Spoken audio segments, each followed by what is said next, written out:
Continuamos en Así Sucede con Aurelio Peña. Al aire. Las personalidades que dan rumbo a nuestra sociedad. La entrevista. Así Sucede.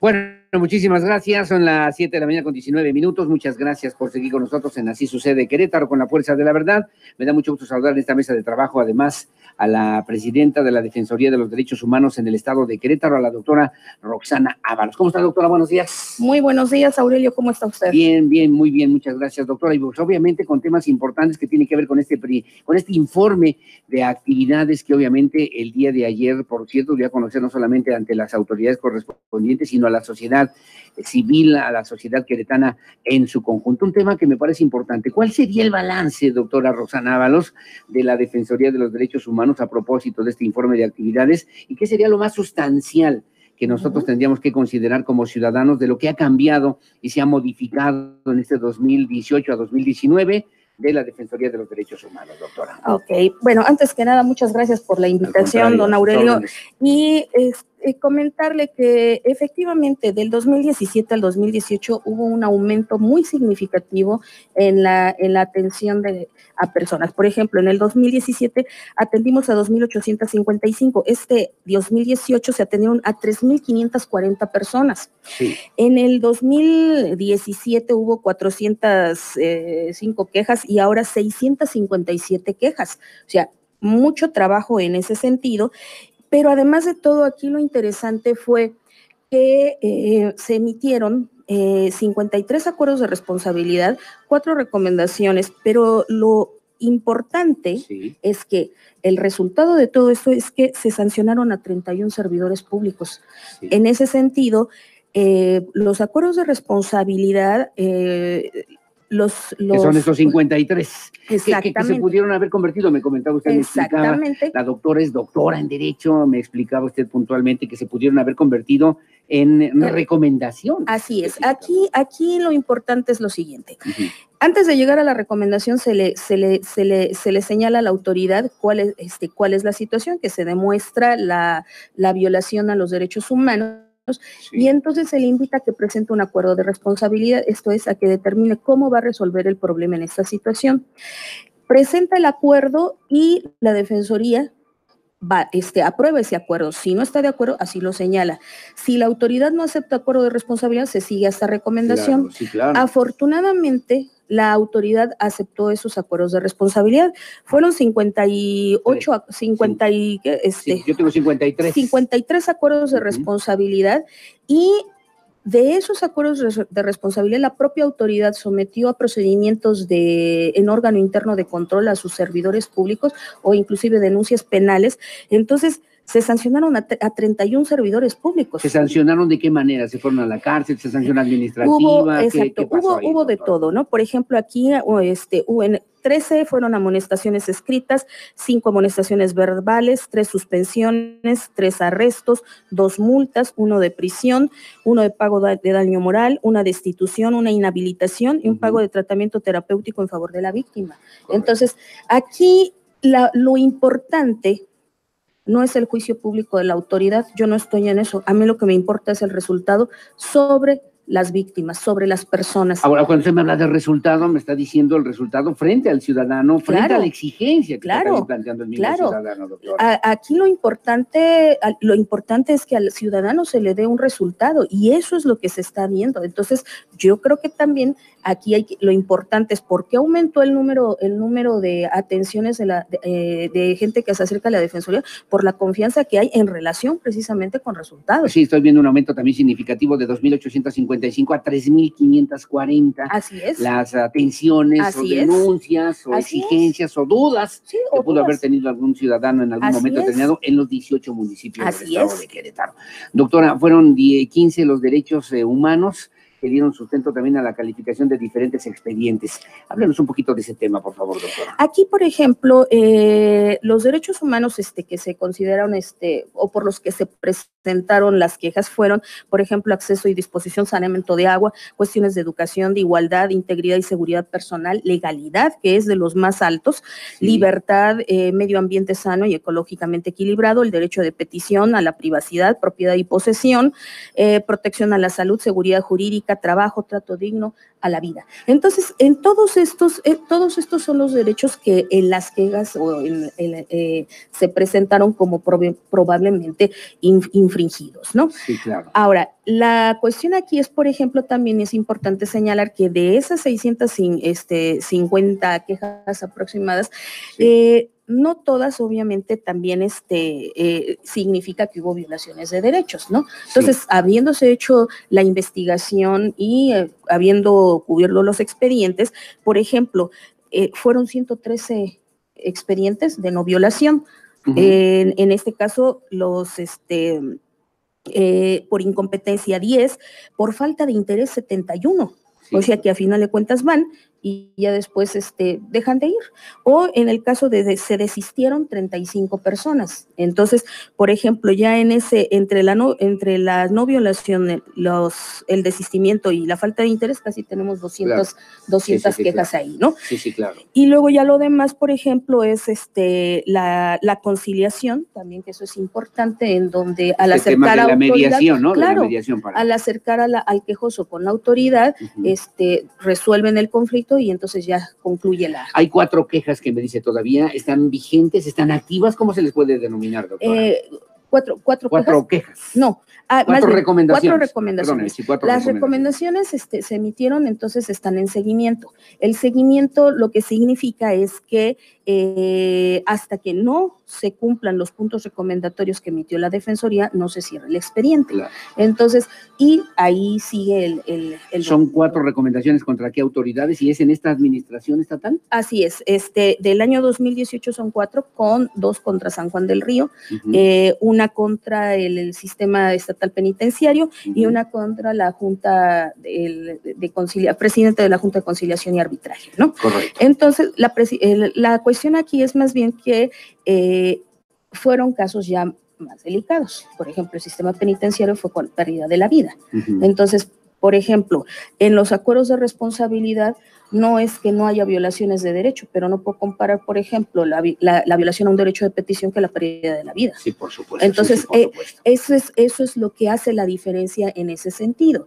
Y también lo importante aquí es que también es concientizar a la autoridad que si el servidor público infringió, también tiene que ser juzgado y sancionado. Sí, exactamente, claro, a través de los procedimientos que establece sus propios procedimientos. Lo importante es que no quede impune una situación donde se haya probado una violación de derechos. ¿Hay más recomendaciones en proceso de que se en este año? Sí, en este año sí, ya en es. 2019, en 2019 sí ya también están trabajándose 2, 3 recomendaciones más. Bueno, en términos de presupuesto, ¿cómo anda la Defensoría de los Derechos Humanos? ¿Aumentó 2018, 2019? ¿Disminuyó? ¿Sigue siendo el mismo? Para efectos prácticos, lo que nos publican se supone que aumentó el presupuesto. Para efectos prácticos nos quedó más bien, estamos más o menos en las mismas, pero pues trabajamos con lo que nos dan, o sea, en esta época de austeridad, o sea... ¿Han recortado gastos? ¿Han optimizado también más bien la parte administrativa? Hemos optimizado, porque... En 2017 empezamos por optimizar la cuestión relacionada con gastos superfluos que no, uh-huh, tenían ninguna razón de ser. Por ejemplo, había papelería que ni siquiera era necesaria. Entonces se quitó todo eso, se empezó a ahorrar y, por ejemplo, también al emitir toda la reglamentación interna de la Defensoría en el manual administrativo, se estableció un límite, por ejemplo, para los viáticos. En años anteriores, por ejemplo, se da 1,000 pesos al personal para viáticos cuando iban a ir a una población. Ahorita se da 200 pesos sí. Y alcanza suficientemente. Pero eso no limita el trabajo que tiene que realizar la Defensoría de los Derechos Humanos, no empobrece. No, porque más bien la cuestión de la austeridad lo que ha hecho es justamente que el recurso sea bien administrado con el objeto de que podamos ir a más lugares. Correcto. Por eso en este 2018 pudimos ir estuvimos en 14 municipios y en 13 comunidades. Faltan otros 4 municipios. Nos falta todavía ahora irnos a la zona del semidesierto, que es la que vamos a visitar este año, sin dejar también las otras, ¿no? ¿Por qué no ha tardado? ¿No hay ahí violaciones o no hay pendientes o no hay recursos? No, más bien no hay tiempo, no nos dio tiempo. Sí, sobre todo porque todo el año estuvimos trabajando con los 14 municipios. Digo, independientemente de las visitas que yo hago, está el personal de la Secretaría Ejecutiva que inclusive va a cubrir todos estos municipios,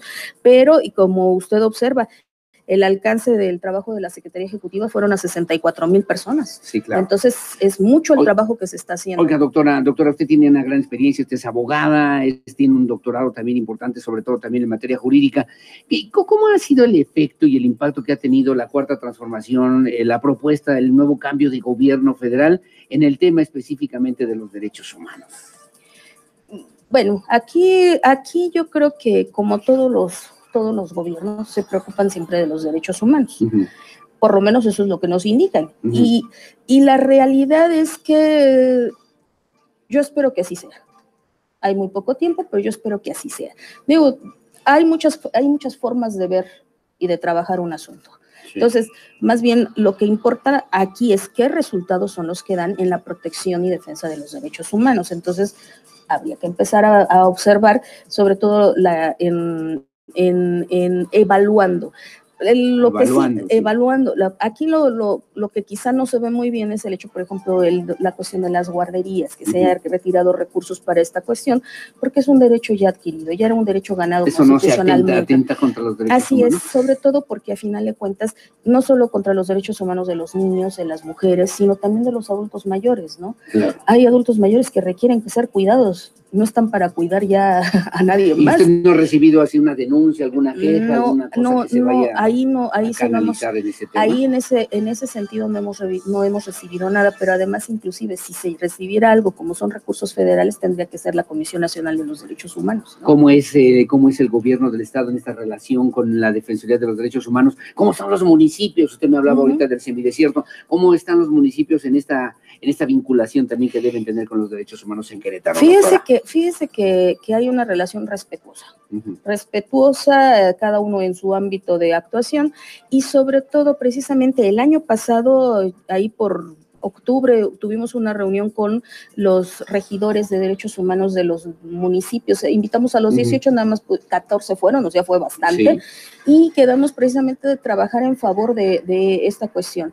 Están muy interesados precisamente en la capacitación de los servidores públicos, tanto policías como las personas que atienden público, y precisamente tenemos prácticamente la agenda llena hasta julio de capacitación de policías en municipios. Doctora Roxana Ábalos, estoy platicando con la la presidenta de la Defensoría de los Derechos Humanos en Querétaro.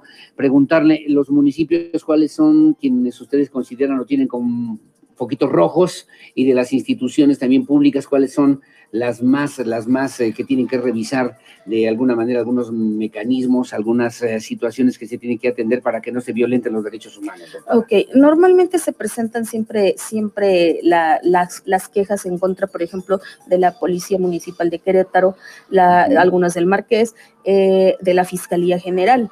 Se presentan normalmente quejas, también en cuestiones de salud, en la UCEBEC, que son las más importantes, ¿no? O sea, dijéramos las que llevan un mayor número en ese sentido. Ahora, se presentan, pero no necesariamente quiere decir que haya violación, que es justamente lo que estábamos señalando. Se integra el expediente y ahí se determina con todas las pruebas si efectivamente hubo una violación a los derechos, y tenemos que resolver en consecuencia tal como lo señala la Ley de Derechos Humanos. Correcto, sigue siendo salud, seguridad y educación, digamos, temas principales. Exactamente. Y de los municipios, bueno, hablábamos ya de esta recomendación en proceso en San Juan del Río. ¿Y los otros municipios cómo andan, doctora? Curiosamente, hay muy poco relacionado con los municipios. Por ejemplo, en el municipio de Jalpan, que tenemos una oficina, se atendieron, por ejemplo, como a 180 personas aproximadamente. Quejas hay, pero no hay, más o menos en ese sentido. Por ejemplo, el año antepasado hubo una queja y recomendación contra arroyo seco por una persona que perdió la vida ahí en el río Las Adjuntas. Este año se está elaborando precisamente también recomendaciones por ahí con algunos municipios, pero todavía estamos en ese proceso. No estamos en pañales en lo que se refiere a derechos humanos en Querétaro, doctora. Y digo, estoy pensando en los municipios, no, los derechos humanos, acá la ponemos aparte. Yo, ¿para qué me quiero meter a los derechos humanos si es para defender a los delincuentes? Me decían el otro día algunas personas también. Y ahorita hablamos precisamente de eso. Por favor. Fíjese, en pañales en los municipios, aquí hay una cuestión. Tiene mucho que ver con la costumbre de los pueblos, del lugar, ¿no? Por ejemplo, si vamos a hablar del derecho de las mujeres, imagínese, por ejemplo, estoy pensando en Amialco, en el caso de una persona adulta mayor, mujer que quería presentar tenía un problema, un conflicto con un predio, y dijo, bueno, la acompañamos, la llevamos para que presente denuncia en fiscalía. Dice, no, tengo que pedirle permiso a mi esposo. Claro. O sea, eso muchas veces es luchar contra la educación, las costumbres, cómo se han ido desarrollando con el transcurso del tiempo, pero eso es parte del trabajo. Sí. Con adultos mayores es todavía más complicado, porque bueno, pues ya cambiar ahí no, pero sí estamos trabajando mucho con los niños, con los jóvenes, precisamente para generar esa cultura de derechos humanos, de respeto a las personas, ¿no? En ese sentido. Ahora, respecto a la otra cuestión. Que la Defensoría de los Derechos Humanos solamente sirve para defender a los delincuentes. ¿Sabe que no se lo van a agradecer ni las mujeres que llegan golpeadas, ni los niños, ni las personas indígenas? No son delincuentes. Sí. O sea, aquí fíjense, pongamos un ejemplo. Llega una persona, una mujer, que llama a la policía porque el esposo le está golpeando. ¿Okay? Sí. Entonces, llega la policía, la señora por X, Y o Z ya no quiere ya no presentar nada. Sin embargo, la policía se lleva al señor, le pone una golpiza y lo regresan. Aquí, la Defensoría de los Derechos Humanos no hizo eso, fue la policía. Sí, quien volvió víctima al agresor. Y lo peor de todo, que no solo lo volvió víctima, sino que también hay que pagarle por los daños que le generaron. Y la verdadera víctima se quedó fuera, porque además todavía va a declarar en favor del esposo que la golpeó. Es una mala aplicación, es una mala práctica, y en eso están trabajando con las autoridades, en este caso municipales. O sea, exacto. O sea, ¿a qué se refiere esto? Que lo que estamos nosotros revisando es que la autoridad del servidor público aplique la ley en su trabajo, que defienda delincuentes. Empezando, yo no estoy yendo a los tribunales a defender a nadie. No es mi trabajo. Claro. Entonces, y por ejemplo, en otro ámbito de competencia, por lo menos. Y además, por ejemplo, pensemos otra cuestión, que hay un cateo y llegan y rompen las chapas y se meten a su casa. Y resulta que no es ahí. Y ni siquiera, usted disculpe, se salen. O sea, usted como civil le va a gustar esa situación y además dice, a ver, trajiste una orden, ¿qué pasó aquí? Claro. O sea, hay una violación de los derechos humanos. O sea, no estamos defendiendo a la delincuencia, eso no tiene nada que ver. Le están pidiendo a las autoridades que hagan lo que tienen que hacer, Exactamente, que la autoridad trabaje apegado a la ley, ese es nuestro trabajo. A ver, habla usted de dos temas aquí que me parecen interesantes. Uno, el tema de la educación, que tiene que ir con las escuelas, que tiene que ir también con los padres de familia, los maestros y maestras. ¿Qué está haciendo ahí la Defensoría de los Derechos Humanos para que los chavitos realmente conozcan sus derechos humanos? Justamente. Porque voy a ir a otra segunda pregunta. Así es. Justamente la Secretaría Ejecutiva está trabajando mucho precisamente en las escuelas, no solo aquí en la zona conurbada, sino también en los municipios. Ir a las escuelas precisamente con los programas que se tienen, que cuenta la Secretaría Ejecutiva de Soy Defensora de Derechos Humanos, una vida libre de violencia, violencia en el noviazgo. Entonces, van y a las secundarias, a las primarias, y depende, obviamente, son la diferencia, bueno, se les pone teatro guiñol, se les pone pinta de murales, se pone toda una serie de actividades que impliquen precisamente el conocimiento de los derechos. Pero ahí también viene otra cosa, luego los papás nos dicen, sí, pero nada más les hablan de derechos y nada más exigen y no de obligaciones. Y dije, no, hablamos parejo, más bien los chiquillos muy listos llegan y dicen, sí tengo derechos, pero nunca hablan de las obligaciones que les dijimos que tienen. ¿Cuál es su opinión de lo que pasó recientemente en estas secundarias aquí en Querétaro? Con estas agresiones, la niña que golpea a otra niña, en fin, este asunto entre adolescentes. Claro. Creo, fíjese que aquí el problema es, estamos viviendo una cultura de violencia Y tiene que ver también mucho cuál es la educación que se recibe en casa. Eso, y también otra cuestión, lo que ven los niños, lo que están viendo los niños en los juegos. O sea, muy pequeños ya andan metidos en juegos de mucha violencia. He visto luego a veces lo que ven y es matar. Entonces, eso en chiquillos genera mucha agresión, y no miden todavía. Pero yo digo, aquí los especialistas lo tendrán que determinar, precisamente por eso son menores de edad, no miden todavía el alcance de la responsabilidad que implica, por ejemplo, un acto de violencia de esa naturaleza. Entonces, claro, ahí entra también responsabilidad de los padres, en dónde está, en el sentido de qué es lo que sus hijos ven, y también el hecho de las llamadas de atención luego en las escuelas, ¿no? Porque a veces los profesores llaman y dicen, a ver, su hijo esta conducta, aquella, la otra. Hay padres de familia que dicen, sí, es cierto, a ver, vamos a ver. Y hay padres de familia que dicen, no, mi hijo no hace esto. O sea, claro, niegan la situación. Entonces yo creo que aquí es un trabajo conjunto de la escuela, de los padres de familia. ¿Ha disminuido el bullying en Querétaro? No le podría decir que disminuye. Bueno, no lo hemos medido ni siquiera. Exactamente, porque no hay una medición en ese sentido, pero se trabaja precisamente en las escuelas para los niños. ¿Pero han disminuido las denuncias por casos de bullying o por ese tipo de situaciones?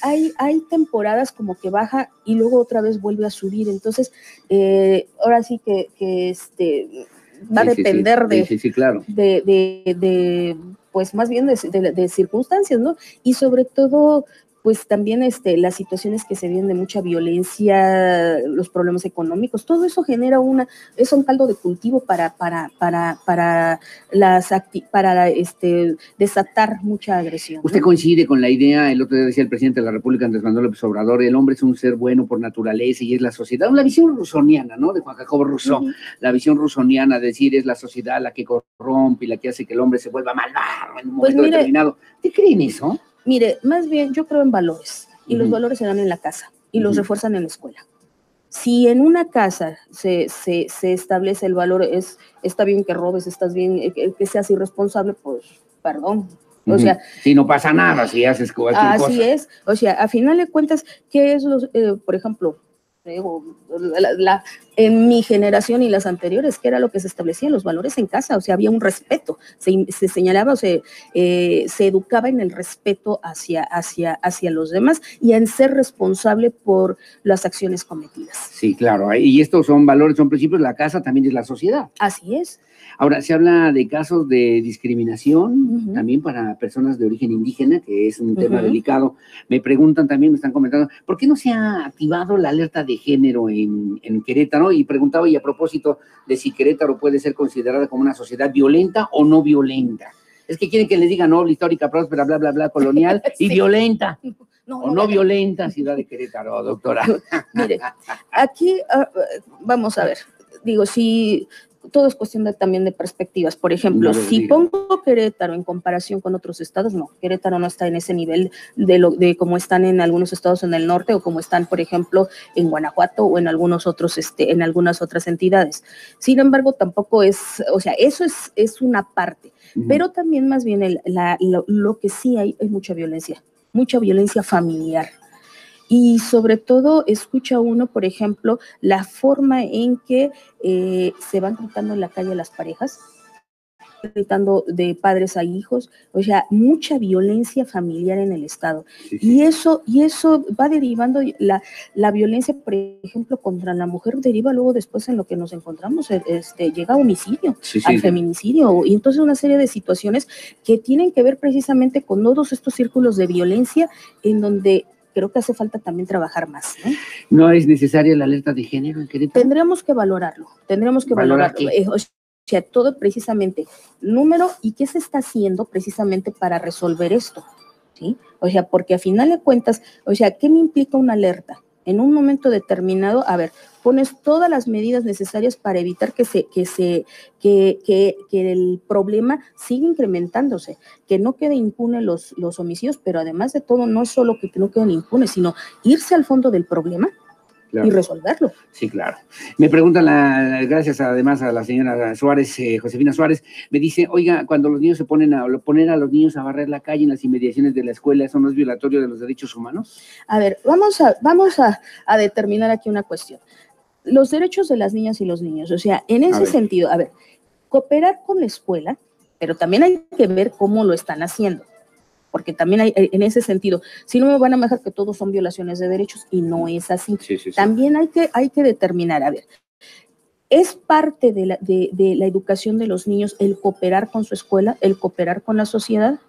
O sea, pero no sé bajo qué contexto estén poniendo a los niños a barrer. También habría que determinarlo. ¿Cómo se hacen las cosas? Como usted también hablaba cuando interviene en un momento determinado la Defensoría de los Derechos Humanos en caso de una detención inadecuada, indebida y irregular. Exactamente. Entonces, ¿por qué los están poniendo a barrer? Y si hay un acuerdo de los padres y si lo están haciendo un programa en apoyo a su comunidad, o sea, no lo sé. No sé, habría que determinar. Rocío Alvarado de FECOP se le manda saludos. Me dice también saludos a la doctora, agradecerle el apoyo también que ha brindado a los compañeros comerciantes que en su momento también han ido a denunciar y han sido puntualmente atendidos. Que ojalá hubiera más acercamientos con los comerciantes, doctora. ¿Por qué no? ¿Por qué no hacerlo? Claro, pues más bien la Defensoría está abierta a todos, o sea, a todas las personas, ¿no? Nuestro trabajo es atender a todas las personas cuando se acercan para denunciar una actuación de servidores públicos que no están apegados a la ley. Susana Hernández toca un tema también importante. La Defensoría de los Derechos Humanos no debería intervenir en los casos del seguro. Hablaba usted de la salud, me dice, del seguro social. Nos tratan muy mal los trabajadores, no se diga en urgencias. ¿Por qué no ponen también una caseta también o algún módulo de denuncia de los derechos humanos en los centros hospitalarios, doctora? Me encantaría poder hacerlo. Yo la acompaño, vamos, hombre, ahí ponemos una mesita. Me encantaría poder hacerlo, sí, pero vamos a ver también una cuestión. Dígame. Tengo 11 personas en la Secretaría Ejecutiva que exponen módulos y son las que atienden todo el Estado. En la Visitaduría General son 9 personas que atienden, tienen 60 expedientes de queja aproximadamente y todavía tienen que hacer las visitas. Está sobresaturada. Es mucho trabajo y lo que implica un expediente de queja, no nada más es que me lo ponen y ya lo resolví, ¿no? Sino toda una serie de trabajo.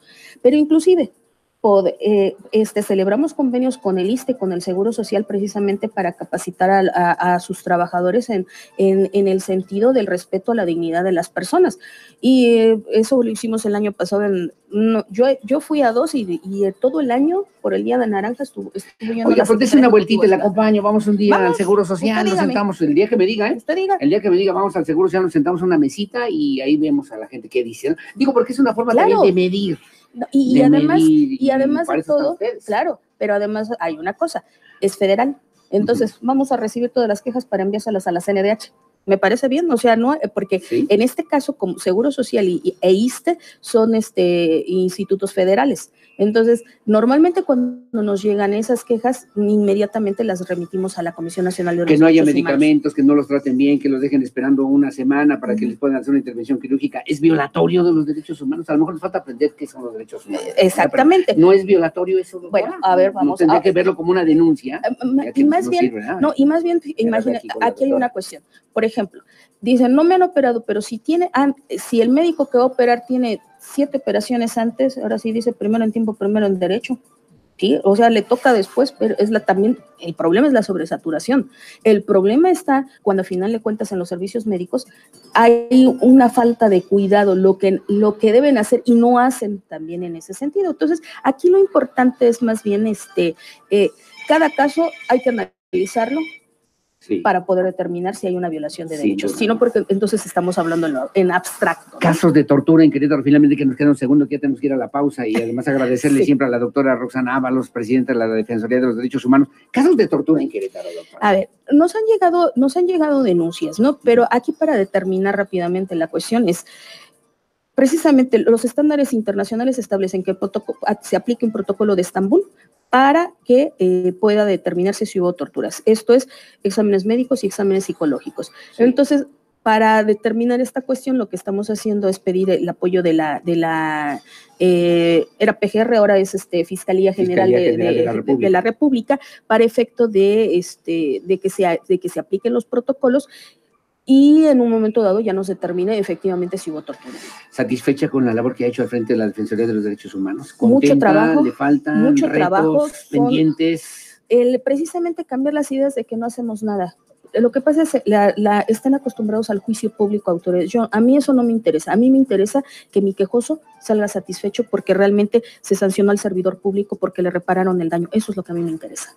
Ok, no está usted en una vitrina, nada más viendo a ver de qué manera, buscando reflectores para ir a hacer actos públicos. A mí eso no me interesa. A mí me interesa precisamente esto, la cuestión relacionada con mis quejosos. Y para mí, el que hayan habido 31 sanciones impuestas a servidores públicos, más 10 más por recomendaciones, o sea, fueron 41, eso para mí es satisfactorio. El quejoso es el que queda satisfecho. Hay una denuncia incluso en contra de una funcionaria del ISSSTE, una licenciada Tello, que también maltrata, que agobia, que presiona a los trabajadores del ISSSTE y no pasa absolutamente nada. No, pero ahí también hay una cosa. Sí, yo no tengo competencia para esto. La Defensoría de Derechos Humanos no tenemos competencia, pues nos echamos la pelotita, no tengo competencia.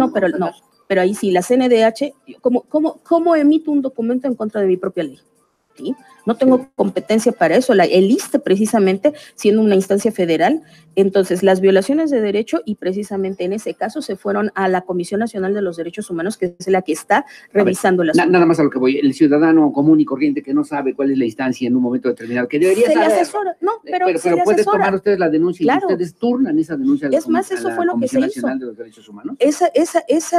Los casos normalmente que llegan precisamente de ISSSTE, Seguro Social o cualquier instancia federal, nosotros los remitimos directamente, recogemos la queja y la mandamos a la CNDH. Me dice Juan López, también trabajador del ISSSTE, me suena a pan con lo mismo. ¿Qué le digo? Pues depende qué es lo que necesite saber, o sea, qué es lo que pan con lo mismo. Pan con lo mismo me dice que pues no se resuelve finalmente la denuncia, la queja de los ciudadanos. ¿Será así? No. Pues mire, eso en el caso del ISSSTE tendría que ser la CNDH. Le digo, yo me meto y ¿qué va a pasar? Simple y sencillamente usted no es competente. Su ley de derechos humanos no le permite esto. Y empiezo violando mi propia ley. Sí, claro. Yo que estoy pidiendo que se cumpla, claro. La ley. Así doctora, es. Le agradezco mucho, doctora Roxana Ábalos. Yo sé que tiene muchos pendientes, muchas cosas que atender. Querétaro, San Juan del Río, Jalpan de Serra, atendiendo además quejas, denuncias que me parece son importantes. Solamente le puedo decir noble, histórica, próspera, colonial y defensora de los derechos humanos en Querétaro, ¿o es una cosa que no debo decir? Pues mire, ahora sí, como dicen, si usted lo quiere decir, me va a dar mucho gusto. Doctora, me va a dar gusto. Como siempre, muchas gracias. Muchas gracias, don Aurelio, le agradezco la atención. Al contrario, muchas gracias. Muchas gracias a usted. Días y atentos y abiertos además aquí a lo que se pretende y se quiere hacer en la Defensoría de los Derechos Humanos a través de esta señal, a través de esta frecuencia, con muchísimo gusto para servir a la sociedad queretana. Que tenga buenos días. Muchas gracias. El informe de actividades 2018 está disponible, por cierto, a través de las redes sociales para que la gente lo pueda consultar, lo pueda ver, lo pueda verificar, lo pueda revisar, pueda hacer señalamientos, comentarios, dudas, sugerencias. Ahí está. A través de, aquí está en el QR justamente para que usted se ponga en contacto, es a través de ddhqro.org, /informes, /2018, está en PDF para que usted pueda también hacer algunas consideraciones sobre lo que tiene que ver con la Defensoría de los Derechos Humanos aquí en Querétaro. Hacemos una pausa, 7:52 de la mañana, la pausa, regresa enseguida con más. Escuchas una transmisión en vivo desde Querétaro con Aurelio Peña. Así sucede con la fuerza de la verdad. Querétaro 24/7. 24 horas los 7 días de la semana de información y música. Querétaro 24/7. Sigue nuestras redes sociales, Facebook, Twitter, Instagram y YouTube. Querétaro 24/7. Querétaro